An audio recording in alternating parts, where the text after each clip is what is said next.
Welcome back to another MOTOBOB video, and today Ducati announced a brand new, super exciting looking addition to their lineup in the form of the Hypermotard 698 Mono. Now this thing looks like it'd be an absolute blast to ride, and so in this video we'll go through absolutely all the details that you need to know with the 7 key features. So let's start with the new engine, which they're calling the Super Quadro Mono, and Ducati claim that it sets a new performance benchmark among single-cylinder road bikes. Now, of course, a single feels a little bit unfamiliar for a Ducati with a lineup that's typically full of V-twins and V4s, but actually the top end of this new engine is closely derived from the 1285cc Super Quadro V-twin of the 1299 Panigale. So from that engine, it gets the big 160mm bore, and Ducati actually say that that's a record for a single-cylinder road engine. That combines with a stroke of 62.4mm for a total capacity of 659cc. And I guess that does beg the question as to why they called it the Hypermotard 698, but it does kind of sound better. On top of that, you've got a whole bunch of performance bias features in this engine, like titanium intake valves, an aluminium cylinder liner,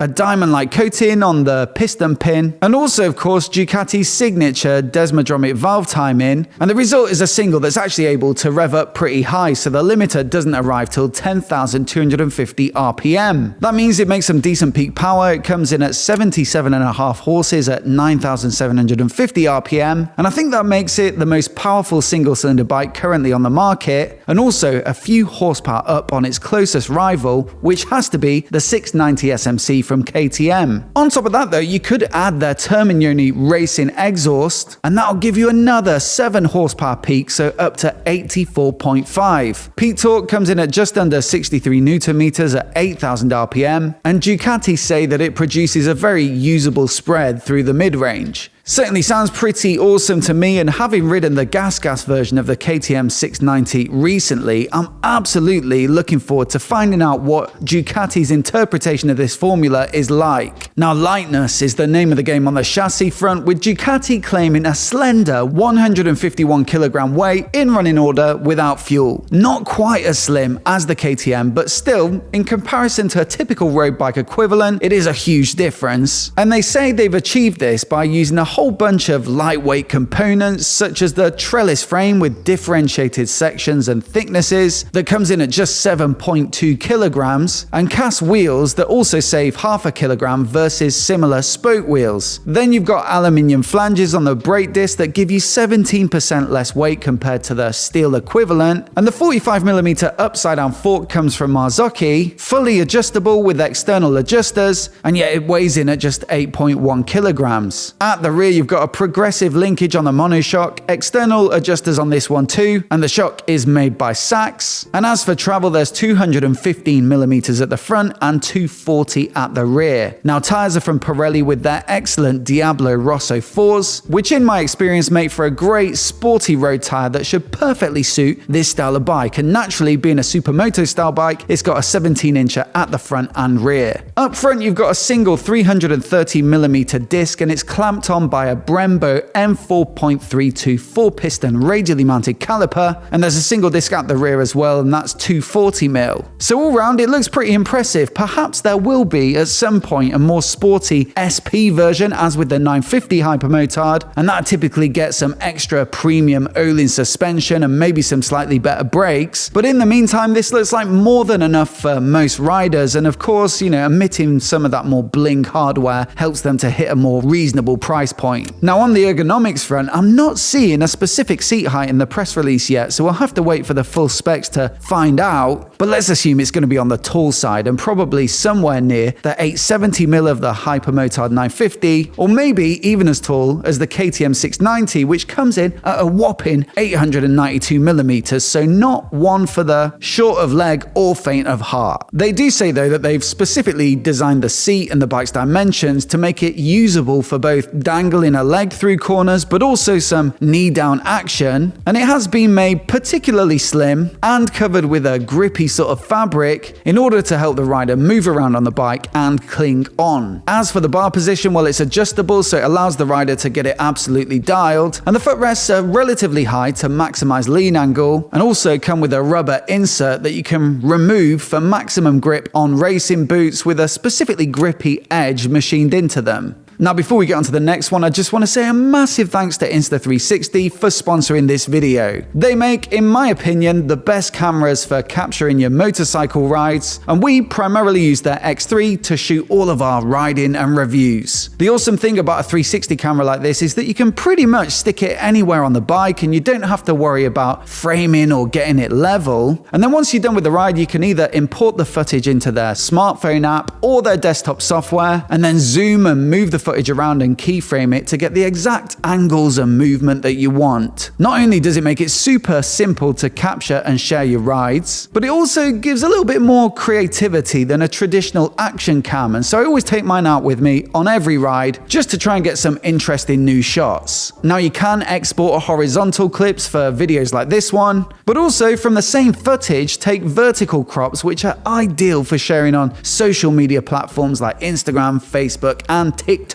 So it really is a super versatile camera, and it does it all with awesome quality and rock solid stabilization. And they also make a whole bunch of excellent motorcycle specific mounts, so however you want to use the camera on the bike, Insta360 have got you covered. Genuinely, we use them all the time, and I do think they're absolutely fantastic, so do check out the link down in the description to pick up yours. And down there you'll also find a code with which you'll get a free gift with every X3 purchased. So once again, a massive thanks to Insta360 for their support. And with that, back to the bike. Now, one area in which I expect this bike to stand apart from the KTM is with the tech. You see, the 690 SMC is a pretty simple bike with a very simple dash, but this Hypermotard 698 Mono is comparatively, absolutely full of features. Admittedly, it doesn't get a big TFT display. I guess that wouldn't really be in keeping with this style of bike, but still, the 3.8-inch LCD looks like it'll offer a lot more screen space than the KTM's.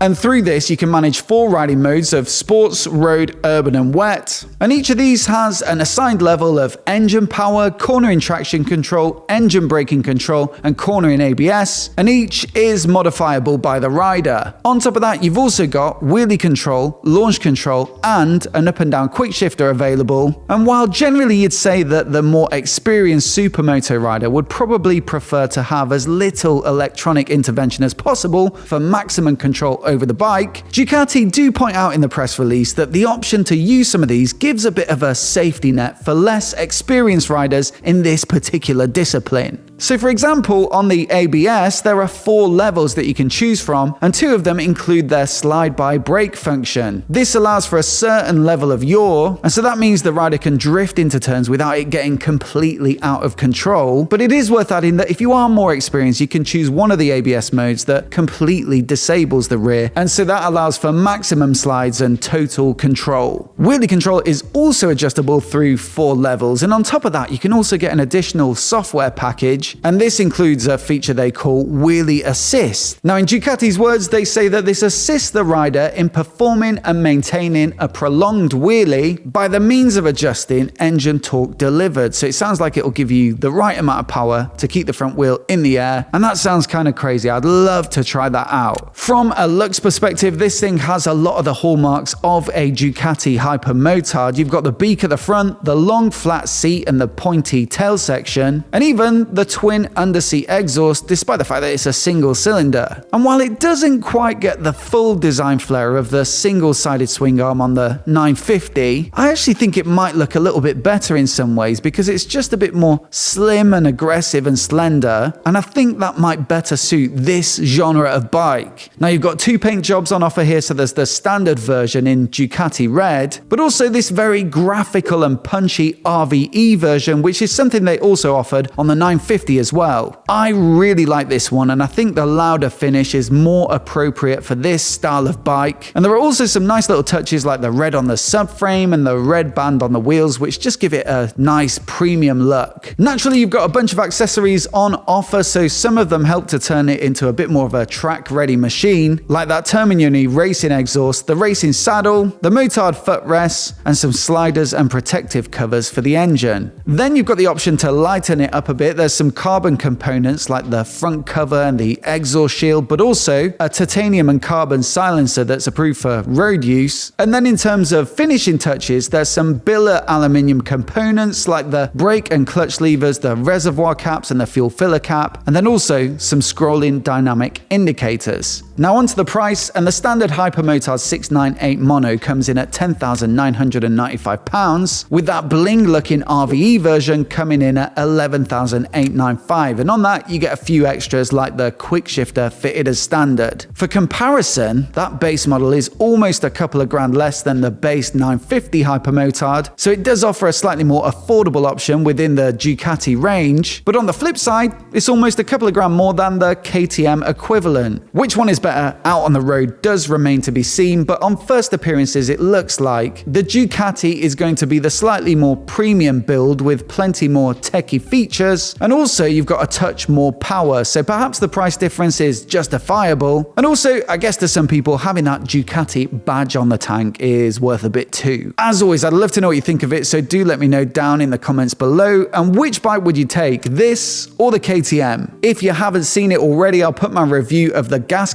690 on the screen now, which is effectively the same bike as the KTM, just with different branding, so do check it out and let me know what you think. Hit subscribe if you've not already if you want to see more of the latest motorcycle news like this right here on YouTube. Many thanks for watching today, and we'll see you next time.